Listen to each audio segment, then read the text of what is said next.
Okay, it's our last day in Italy, but I'm here in Italy with Ashley, who's working on stuff right now, and I'm trying to figure out what to do with my hair. Ashley's just convinced that I just need to cut it off. Yeah. Stop it. But I kind of want to grow it. It's like, look how long that is. That's not bad at all.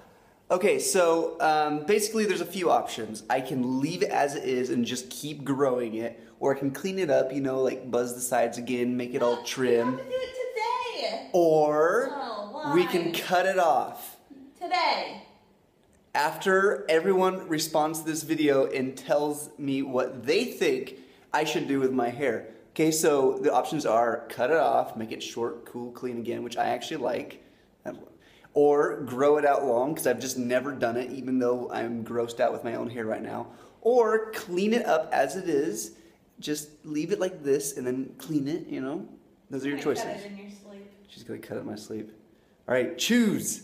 There should be a poll around here somewhere. I don't know where YouTube puts it. Find the poll and just tell me what you think.